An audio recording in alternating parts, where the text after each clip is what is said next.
The city of Savannah had a way of clinging to you.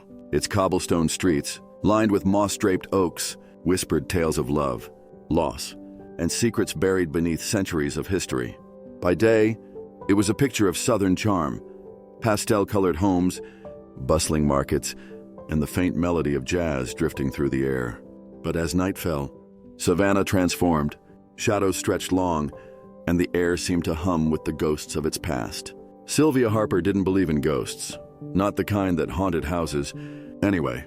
But as she stood beneath the sprawling canopy of Forsyth Park, her gaze fixed on the fountain that had stood there longer than anyone could remember, she felt the familiar chill of the past creeping over her. This city held memories she had spent a lifetime running from, yet here she was, drawn back to it like a moth to flame. Sylvia wasn't just another visitor captivated by Savannah's allure. She had a mission. As the founder of New Horizons, a nonprofit dedicated to helping at-risk youth, Sylvia had returned to her hometown with a purpose.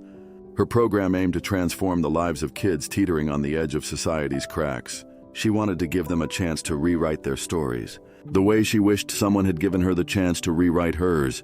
But there was more to her return than her organization's work. Beneath her polished exterior, beneath the awards and recognition that marked her success, Sylvia carried an ache, a question that had followed her since she was 10 years old. It was the year her father disappeared without a trace, leaving behind a family shattered by uncertainty and grief. The case had gone cold, and so had Sylvia's hope of ever finding answers. Until now, as she walked through the park, Sylvia's sharp eyes caught sight of a boy sitting on the edge of a bench, his head bent low over a sketch pad. He couldn't have been more than 12, yet his focus was intense, his hands moving deftly as charcoal brought shapes to life on the page. Around him, a small crowd had gathered, murmuring their admiration. Sylvia's curiosity piqued. She moved closer, her heels clicking softly on the pathway. From behind the boy, she caught a glimpse of his work, a hauntingly vivid image of a wrought iron gate, its intricate design twined with vines that seemed almost alive. It was beautiful and eerie, the kind of art that told a story even before you knew the words. "That's incredible," Sylvia said, her voice cutting through the quiet awe of the crowd. The boy looked up, startled. His eyes, dark and guarded, met hers for a brief moment before darting back to his sketch pad. He didn't reply, but his hand stilled on the page. "What's your name?" Sylvia pressed gently, her tone warm but firm. "Lucas," he said after a long pause, his voice barely above a whisper. "Well, Lucas," Sylvia continued, "you've got a real gift. Do you sell these?" He nodded, hesitating before adding, "Sometimes. It helps." "Helps with what?" Sylvia asked, though she already knew the answer. Lucas shrugged. "Food. Whatever I need." Sylvia studied him for a moment, her heart aching at the familiar resilience in his voice. She had heard that tone before, in herself, years ago. "Do you always draw from imagination?" she asked, gesturing toward the sketch. Lucas hesitated, then shook his head. "Not always," he admitted. "Sometimes I draw things I see, in dreams." His words hung in the air, heavy with something Sylvia couldn't quite place. She glanced at the drawing again, the gate tugging at the edges of her memory. Where had she seen it before? "Lucas," she said carefully, "have you ever drawn something you didn't understand?" Lucas frowned, his fingers tightening around the edges of his sketch pad. After a moment, he nodded. "Yeah, sometimes it's like, I don't know where it comes from." Sylvia's heart quickened. There was something here, something more than coincidence. And for the first time in years, she felt the stirrings of a long-buried hope. "Lucas," she said, her voice steady despite the storm of emotions inside her. "What would you say if I told you I might know where your drawings come from?" The boy's eyes widened, curiosity and suspicion flickering in their depths. "I'd say you're crazy," he replied, though his tone was more intrigued than dismissive. Sylvia smiled faintly. "Then let me prove you wrong." The drive to the outskirts of Savannah was quiet, the kind of silence that felt alive with unspoken thoughts. Sylvia gripped the steering wheel tightly, her mind racing as Lucas sat beside her, flipping through his sketch pad. Each page revealed drawings that seemed to come from another time. A wrought iron gate, a crumbling fountain, and a house Sylvia knew all too well. It was her childhood home. "Have you been there?" she asked, breaking the silence. Her voice betrayed the mix of curiosity and unease that had been simmering since she first saw Lucas's work. "No," Lucas said simply. his eyes glued to the sketch in front of him. "It's just there, in my head, like I've always known it." Sylvia swallowed hard. That house had been more than just a home. It was a symbol of everything she'd lost. Her father had vanished from its walls without a trace, leaving behind unanswered questions and a family fractured beyond repair. For years, she had avoided even thinking about it, but now it seemed the house was calling her back, pulling her into its mysteries. As they approached, the landscape changed. The bustling city faded into quiet streets lined with oak trees, their branches intertwining like old secrets. When the house came into view, Sylvia felt a knot tighten in her chest. Time had not been kind to the place. The paint was peeling, the windows clouded with grime, and the once pristine garden was overrun with weeds. Yet, it still stood, stubborn and unyielding, as if daring her to step inside. "This is it," she said, her voice barely above a whisper. Lucas stared out the window, his sketchpad forgotten in his lap. "It's the same as my drawing," he murmured, his tone a mix of awe and unease. "How is that possible?" Sylvia didn't answer. She couldn't. Instead, she stepped out of the car and approached the house. The wooden porch groaned under her weight, the sound echoing like a reluctant welcome. Lucas followed, clutching his sketchpad as if it could shield him from whatever they were about to find. The air inside was thick with dust and memories. Sylvia's eyes adjusted to the dim light streaming through the grimy windows.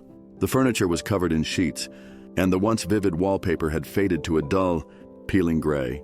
Every step felt like an intrusion, as if the house itself was watching them. "This place feels heavy," Lucas said, his voice breaking the silence. Sylvia nodded. It always did. They moved cautiously through the rooms, Sylvia's footsteps guided by a mixture of instinct and memory. When they reached the study, she hesitated. This had been her father's sanctuary, the place where he spent hours poring over documents and plans. The door creaked open, revealing a room frozen in time. A thick layer of dust coated the desk, but the papers scattered across it remained undisturbed.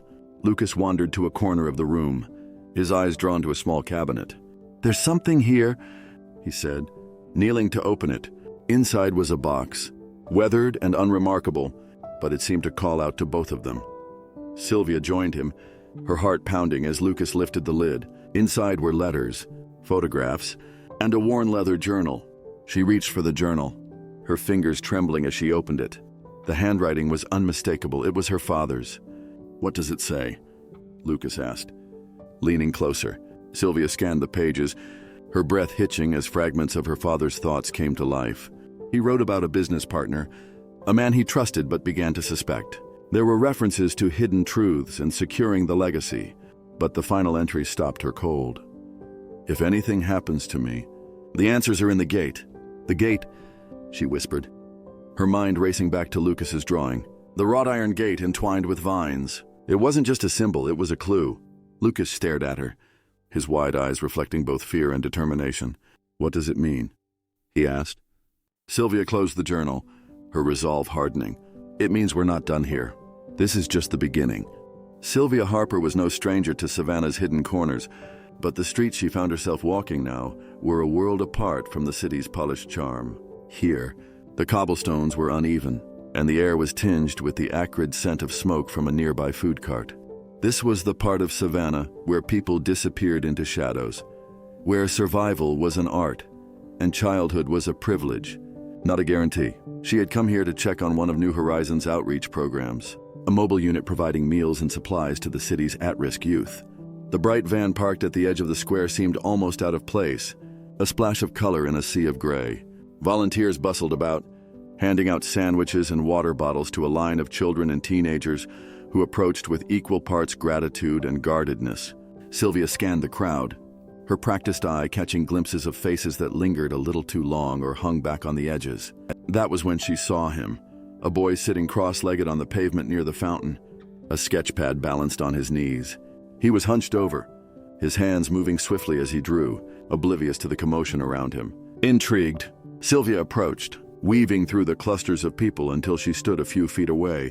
From her angle, she could just make out the outline of what he was drawing. A tree, its gnarled branches twisting upward like skeletal fingers. It was hauntingly beautiful, but there was something about it that felt familiar.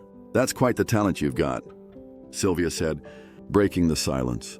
Her voice was soft but carried the authority of someone used to commanding attention. The boy looked up sharply, his eyes dark and wary. For a moment, Sylvia thought he might bolt, but he stayed put, his fingers tightening on the edges of his sketch pad. "Thanks," he muttered, his tone more dismissive than appreciative. Sylvia crouched to meet his eye level, undeterred by his guarded demeanor. "Do you sell these?" she asked, nodding toward the sketch. The boy hesitated before giving a slight shrug. "Sometimes, people like trees and stuff. They give me a couple of bucks." Sylvia studied him closely. His clothes were frayed, his sneakers worn thin, but there was a quiet defiance in his posture that spoke of someone used to fighting for every scrap of dignity. "What's your name?" she asked. "Lucas," he said, his voice soft but steady. "Well, Lucas," Sylvia said, offering a small smile. "I'm Sylvia. I run New Horizons. Maybe you've seen the van around?" Lucas shrugged again, his eyes darting to the group of kids gathered by the van. "Yeah, I've seen it. Don't need it." Sylvia raised an eyebrow but didn't press. Instead, she nodded toward the sketch pad. "Mind if I take a look?" Lucas hesitated, his fingers hovering protectively over the paper, but eventually, he handed it to her. Sylvia flipped through the pages, her heart catching at what she saw. The drawings weren't just good, they were extraordinary. Each one was filled with intricate details and an emotional depth far beyond Lucas's years. And then she saw it, a gate, wrought iron, with twisting vines curling around its bars. It was a striking image. But what stunned Sylvia was its familiarity. She had seen this gate before. It was the one that stood at the entrance of her childhood home. "Where did you see this?" Sylvia asked, her voice sharp with a mixture of shock and curiosity. Lucas looked confused. "Nowhere. I just drew it." "You've never been to a house with this gate?" she pressed. He shook his head. "No. Sometimes I see things in my head, like dreams." Sylvia stared at him, her mind racing. This wasn't possible. The gate wasn't just similar, it was identical. Every curve, every detail was exactly as she remembered it. But how could a boy she'd never met have drawn something so personal, so tied to her past? "Lucas," she said carefully, "do you have more drawings like this?" He hesitated before nodding. "Yeah, a few. Can I see them?" Lucas seemed reluctant but pulled a battered folder from his backpack. Sylvia opened it, her breath catching as she flipped through the sketches. A crumbling fountain, a shadowy figure standing in the distance, a sprawling southern manor. Her southern manor. Sylvia felt a chill run through her. "Lucas, where did you learn to draw these?" "I don't know," he admitted, his voice barely above a whisper. "They're just there." Sylvia closed the folder, her hands trembling. This boy, this chance encounter, was no coincidence. Somehow, he was connected to her past, to the questions that had haunted her for years. "Lucas," she said, her voice steadier than she felt. "I think we need to talk." The silence in Sylvia's car was thick, broken only by the faint hum of the engine and the occasional rustle of paper as Lucas flipped through his sketch pad. Sylvia gripped the steering wheel tightly, her knuckles pale. Her thoughts raced, tangled in the impossible connections between this boy, his drawings, and her past. The gate, the house, the fountain, these weren't mere coincidences. They couldn't be. "Where are we going?" Lucas asked, his voice cautious. Sylvia glanced at him, her expression softening. "There's something I need to show you. Something I think you've already seen, even if you don't realize it yet." Lucas frowned, clutching the sketch pad to his chest like a shield. "Why does it matter? They're just drawings." "They're not just drawings," Sylvia replied firmly, her voice tinged with urgency. "They're pieces of a puzzle I've been trying to solve for most of my life." Lucas didn't respond, but the curiosity in his eyes betrayed his guarded exterior. Sylvia turned her focus back to the road as the cityscape faded into quiet. Tree-lined streets. They were heading toward the outskirts, to the crumbling remnants of her childhood home. The house stood as a shadow of its former self, its once grand facade now weathered by time and neglect. Ivy crawled along the brick walls, and the iron gate Lucas had unknowingly drawn stood ajar, its hinges rusted but still intact. Sylvia parked the car and stepped out, motioning for Lucas to follow. "This is the house from your drawings," Sylvia said, her voice steady despite the swirl of emotions threatening to overwhelm her. "My house," Lucas stared, his eyes wide as he took in the scene. "It looks exactly like the picture," he murmured. "But I've never been here before." Sylvia led him through the gate and up the overgrown path to the front porch. The wooden steps creaked under their weight as they entered the house. The air inside was stale, thick with dust and memories. Sylvia hesitated in the entryway, her gaze sweeping over the familiar but faded interiors. Lucas lingered behind her, his fingers trailing along the edge of the banister. "This place feels strange," Lucas said softly, "like it's full of stories." Sylvia nodded. "It is. And one of those stories is mine." In the study, the air felt heavier, as if the room itself held its breath. Sylvia gestured toward a large wooden desk, its surface cluttered with faded papers and an old leather-bound journal. "This was my father's," she said, her voice trembling slightly. "He spent hours here, working, writing, until he disappeared." Lucas stepped closer, his gaze drawn to the journal. "What happened to him?" "No one knows," Sylvia admitted, her voice tight. "He vanished when I was 10. No warning, no explanation, just gone." Lucas's brow furrowed as he studied the room. His eyes landed on a faded photograph pinned to the corkboard above the desk. "Who's that?" he asked, pointing to the image. Sylvia followed his gaze. The photograph was of her father standing beside another man, their smiles broad and confident.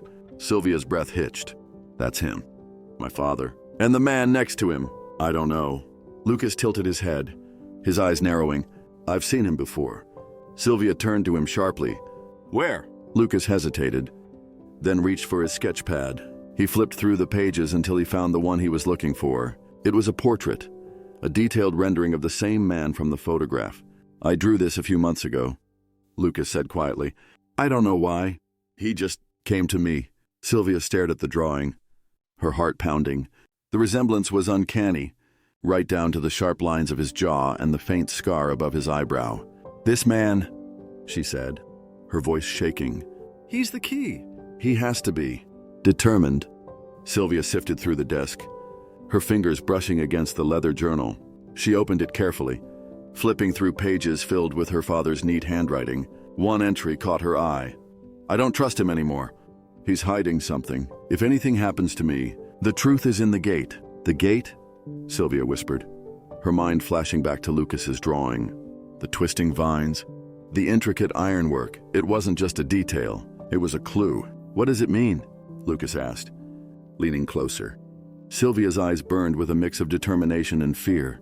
"It means we're going to find out." Together, they left the study and ventured outside to the gate. Sylvia's hands trembled as she ran her fingers along the cold iron, searching for anything unusual. Lucas watched silently, his sketchpad tucked under his arm. Finally, Sylvia's hand brushed against a hidden latch, cleverly disguised among the ornate designs. With a soft click, a small compartment opened, revealing a folded piece of paper. Sylvia unfolded it carefully, her breath catching as she read the contents. It was a map, marked with a location deep in the woods on the outskirts of Savannah. "What's there?" Lucas asked, his voice hushed. Sylvia looked at him, her eyes alight with a determination he hadn't seen before. "I don't know, but we're going to find out."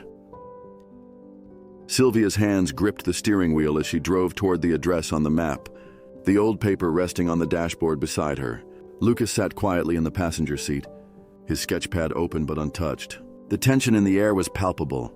Neither spoke, but their minds raced with questions. What awaited them at the marked location? Would it finally bring closure to Sylvia's lifelong search for answers?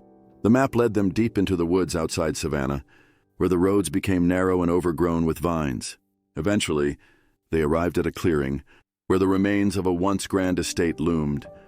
The structure was little more than a shadow of its former self, its walls crumbling and the windows darkened with decades of neglect. The only sound was the distant rustle of leaves, as if the forest itself was holding its breath. "This place looks like it's been abandoned for years," Lucas said, breaking the silence. Sylvia nodded, her eyes fixed on the mansion. "It might hold the answers we need." They stepped out of the car, the gravel crunching beneath their feet. As they approached the building, Lucas hesitated. "Do you think someone's still here?" Sylvia glanced at him, her expression unreadable. "I don't know. But if they are, we'll find out." The front door was ajar, its hinges groaning as Sylvia pushed it open. Inside, the air was heavy with the scent of damp wood and mildew. The entryway was grand, with a sweeping staircase that once spoke of wealth and power. Now, it was a monument to decay. Sylvia's gaze swept the room, landing on a set of doors at the far end of the hall. "This way," she said, her voice steady despite the unease crawling up her spine. Lucas followed closely as they moved deeper into the house. Each step echoed, a reminder of how empty the place was, or seemed to be. They reached a study that bore a striking resemblance to the one in Sylvia's childhood home. A large desk dominated the room, its surface cluttered with papers and an old ledger. Sylvia's fingers brushed against the desk, her heart pounding as she opened the ledger. The pages were filled with financial transactions, most of them ordinary. But one entry caught her eye. A large transfer of funds to an unknown account, dated just weeks before her father's disappearance. Alongside the transaction was a note written in bold, deliberate letters. "Final arrangement with J. D." J. D, Sylvia whispered. Her mind raced as she tried to connect the initials to the man in the photograph, the same man Lucas had drawn. "Do you think it's him?" Lucas asked, leaning over to look at the ledger. "It has to be," Sylvia replied. "He's tied to my father's disappearance. I'm sure of it." As they examined the desk, a noise from the hallway made them both freeze. Footsteps, heavy and deliberate. Sylvia motioned for Lucas to stay quiet as the door creaked open, revealing a man in his late 60s. His sharp features and piercing eyes were unmistakable. It was the man from the photograph. Well, the man said, his voice calm but laced with menace. "I didn't think anyone would be foolish enough to come here." Sylvia straightened, her fear giving way to a steely resolve. "Who are you?" The man smirked. "You already know the answer to that. I'm John Douglas, or J. D, as your father called me." Sylvia's heart raced. "You worked with my father. What happened to him? Where is he?" John's expression darkened. "Your father was a good man. Too good. He got in the way of things he didn't understand. So I had to take care of it." Sylvia's stomach churned. "You mean you killed him?" John shrugged. "Let's just say he's not coming back. He had information that could have ruined everything we built. I couldn't let that happen. You destroyed my family," Sylvia said, her voice trembling with anger. "For what? Money?" "For survival," John snapped. "Your father was naive. He thought integrity mattered more than power. He was wrong." Lucas stepped forward, his small frame trembling but determined. "You're a monster," he said, his voice breaking the tense silence. John's gaze shifted to Lucas, his smirk returning. "And who's this? Your little accomplice?" Sylvia placed a protective hand on Lucas's shoulder. "He's someone who's not afraid of the truth. Unlike you," John laughed. A cold, hollow sound. "Truth? The truth is, your father's gone, and nothing you do here will change that." Sylvia's hands balled into fists. "No, but I can make sure you pay for what you've done." John's confidence wavered for the first time as Sylvia reached into her bag and pulled out her phone, showing him the photos she had taken of the ledger and other documents. "These are enough to expose everything?" she said. "And believe me, I will." The confrontation ended abruptly as John backed away, his facade of control crumbling. "You'll regret this," he spat before disappearing into the shadows of the house. Sylvia and Lucas stood in the study, the weight of the moment settling over them. "Are you okay?" she asked, turning to Lucas. He nodded, though his hands still trembled. "What now?" Sylvia looked down at the ledger, her father's handwriting a poignant reminder of the man she had lost. "Now, we finish what he started. We make sure the truth comes out." As they left the house, the first rays of dawn broke through the trees, casting light on the path ahead. Sylvia felt a sense of closure she hadn't known was possible. She couldn't change the past, but she could honor her father's legacy by ensuring that justice was served. Lucas walked beside her, his sketchpad clutched tightly in his hands. "You think he'll come after us?" he asked. Sylvia smiled faintly. "Let him try. We're not afraid anymore." The weight of their discovery hung heavy in the air as Sylvia and Lucas returned to her car, the ledger and photographs carefully tucked into her bag. The revelations about her father's fate and John Douglas's betrayal had shaken Sylvia to her core, but it had also ignited a fire within her. The truth she had spent a lifetime seeking was now within reach, and she wasn't about to let fear stop her from pursuing it. As they drove away from the dilapidated mansion, the road ahead felt as uncertain as the journey they were about to embark on. Lucas sat quietly beside her, his sketchpad resting on his lap. Though for once, he wasn't drawing. His young face was etched with worry, his usual defiance dimmed by the events of the day. "What are we going to do now?" Lucas finally asked, his voice small but steady. Sylvia glanced at him, her jaw tightening. We expose him. We expose everything. Back at Sylvia's apartment, the two of them spread the evidence across her dining table. The ledger, the photographs, the map. Each piece was a fragment of a puzzle that pointed to John Douglas's corruption and her father's tragic fate. Sylvia's mind raced as she tried to connect the dots, her instincts as a social advocate kicking in. We need to take this to someone who can do something about it, Sylvia said, pacing the room. The police? The media, someone who can bring him down.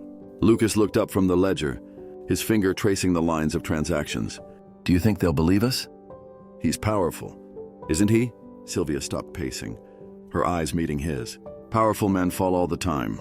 All it takes is someone brave enough to stand up to them. Lucas hesitated, then nodded.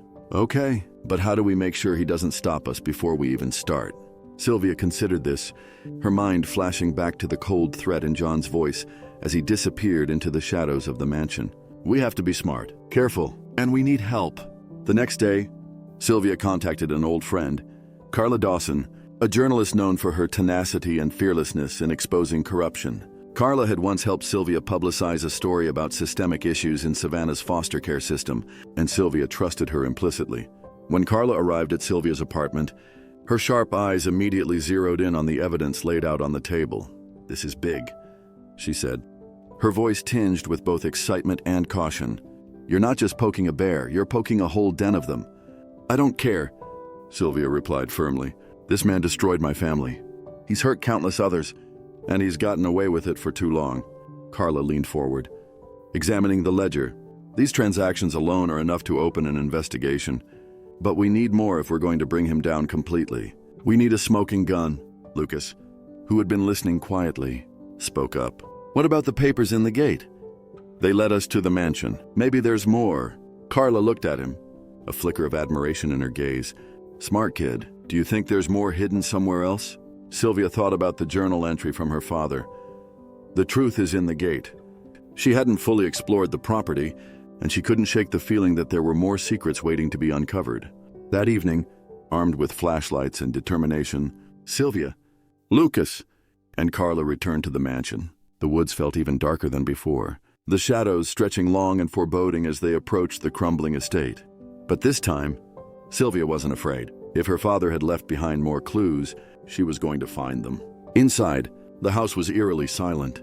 The three of them moved carefully through the decaying rooms, their footsteps muffled by dust and debris. Sylvia led them to the study, where the ledger had been found, and began searching every inch of the room. It was Lucas who found it. Beneath a loose floorboard near the desk, he uncovered a small metal box. Sylvia's hands trembled as she opened it, revealing a stack of letters and a key. The letters, aged and fragile, bore her father's handwriting.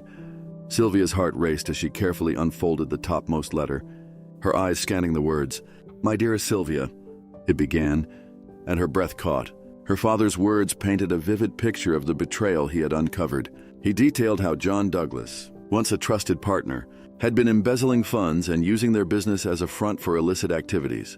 Charles Harper had planned to expose him, but John had learned of his intentions. I've hidden the truth in places only you can find, the letter concluded. The key is yours. Use it wisely, my brave girl. Sylvia clutched the letter tightly, tears welling in her eyes. He knew, she whispered. He knew John would come for him. Carla leaned over, studying the key.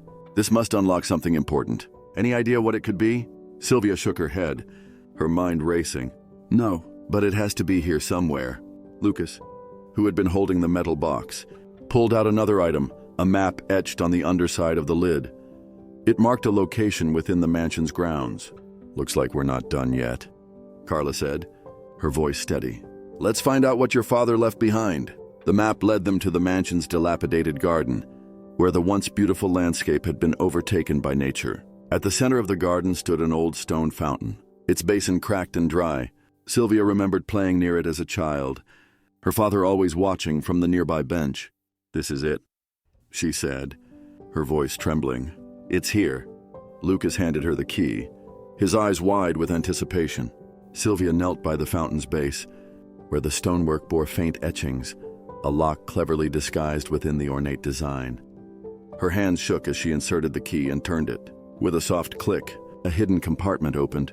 revealing a bundle of documents. Carla shone her flashlight over the papers. "This is it," she said, her voice filled with awe. "Contracts, bank statements, everything. It's all here, proof of John's crimes." Sylvia felt a wave of relief and vindication wash over her. Her father's sacrifices hadn't been in vain. He had left her the tools to finish what he couldn't. Back at her apartment, Sylvia and Carla worked through the night, organizing the evidence into a comprehensive case. Lucas sat nearby, sketching the fountain and the key, a way of processing the whirlwind of events. By dawn, they were ready. Carla had contacted a trusted investigator who could ensure the evidence reached the authorities without interference. But Sylvia wasn't content to stop there. "I want the world to know the truth," she said firmly. "About my father, about John, about everything." Carla nodded. "Then let's make sure they hear it." With Carla's help, Sylvia arranged a press conference at New Horizons. She stood before a sea of reporters, the weight of her father's legacy resting on her shoulders. As cameras flashed and microphones buzzed, she recounted the story of betrayal, courage, and resilience. "My father was a man of integrity," Sylvia said, her voice strong. "He believed in doing what was right, even when it cost him everything. Today, I stand here to honor his memory and ensure that those who wronged him are held accountable." The room erupted into applause, the sound reverberating with a sense of justice finally being served. Within days, the evidence led to John Douglas's arrest. The media coverage was relentless, uncovering the depth of his corruption. Sylvia became a symbol of courage, her story inspiring others to stand up against injustice. Lucas, too, found his voice. His sketches of the events became a series of illustrations that accompanied news articles, capturing the emotional core of their journey. As the dust settled, Sylvia stood in her father's study, now restored as part of her childhood home. The ledger, the letters, and the key were displayed in a glass case, a tribute to the man who had taught her the value of integrity. Lucas joined her, his sketch pad tucked under his arm. "Do you think he'd be proud?" he asked. Sylvia smiled, her gaze distant. "I think he always was." Their journey wasn't over, but together, they had proven that courage and truth could triumph over even the darkest shadows. The story of Sylvia Harper and Lucas was one of resilience, redemption, and the power of standing up for what's right. The house that had once symbolized loss and unanswered questions now stood as a beacon of hope and restoration. Sylvia's efforts to reclaim her father's legacy had sparked not just a personal transformation, but also a communal one. The evidence she uncovered had exposed a network of corruption, and John Douglas was now awaiting trial. Sylvia's fight for justice had inspired others to stand up for truth, but the journey was far from over. Sylvia had turned her childhood home into more than just a place to confront her past. It had become the headquarters of New Horizons, a nonprofit dedicated to helping vulnerable youth find stability and purpose. The halls, once quiet and filled with memories, now echoed with the laughter and energy of children participating in workshops, art classes, and mentorship programs. Lucas had become a cornerstone of the program, his art now both a source of inspiration and a tool for healing. His sketches from their journey adorned the walls of the center, each one a story of resilience and hope. "You've really transformed this place," Carla said during a visit, her sharp journalist eyes soft with admiration. Sylvia smiled. "It's not just me. This place is a reflection of everyone who believed in something better." Lucas's life had changed in ways he never imagined. What began as street sketches to survive had turned into a flourishing passion. With Sylvia's encouragement, he began teaching art classes to other children in the program. His ability to connect with them, to understand their struggles, made him a natural mentor. One day, Sylvia walked into the studio to find Lucas guiding a group of kids through a mural project. The once guarded boy now stood confidently, his hands covered in paint as he explained the importance of telling stories through art. "Your students are lucky to have you," Sylvia said with a smile. Lucas glanced over, a rare grin breaking across his face. "They remind me of me, and it feels good to give them something I didn't have." Sylvia nodded, pride swelling in her chest. "You're doing more than you realize." Lucas. The success of New Horizons began to ripple outward, attracting support from the community. Local artists and business owners offered resources, while schools and other nonprofits partnered with Sylvia to expand the program's reach. Even Carla, who had reported on the story, continued to amplify the organization's impact through her writing. At a community event hosted in the now-restored garden of Sylvia's childhood home, the air buzzed with a sense of possibility. Families, volunteers, and children gathered to celebrate the program's achievements. Lucas unveiled a mural that he and the kids had created, a vibrant depiction of Savannah's resilience. With the iron gate at its center, vines blossoming into flowers, the crowd erupted into applause as Lucas stood beside his creation, his cheeks flushed with pride. Sylvia stepped onto the stage, her heart full as she addressed the group. "Tonight is about more than celebrating what we've accomplished," she began. "It's about recognizing what we can achieve when we come together. New Horizons is proof that even in our darkest moments, there's always light waiting to guide us." The applause grew louder, and Sylvia glanced at Lucas, who gave her a small nod. This wasn't just a victory for her, it was a new beginning for everyone involved. Later that evening, as the event wound down, Sylvia and Lucas sat on the porch, the garden lights casting a warm glow over the yard. "Do you ever think about what's next?" Lucas asked, his voice thoughtful. Sylvia looked at him, her gaze soft. "All the time. And I think next is whatever we choose to make it. For me, it's making sure this place continues to be a home for everyone who needs it." "And for me?" Lucas asked with a small smile. Sylvia chuckled. "For you, I think the sky's the limit." Lucas's expression turned serious. "Do you think your dad would be proud of what we've done?" Sylvia's chest tightened at the mention of her father. She reached out, placing a hand on Lucas's shoulder. "I think he always knew this was possible, and he'd be proud of both of us. This journey taught us that the past doesn't define us, it guides us. The connections we build, the courage we find, and the hope we nurture are what truly shape our futures." If this story resonated with you, don't forget to like, share, and subscribe to our channel. Together, we can uncover more incredible stories of resilience and redemption. Thank you for being part of our journey.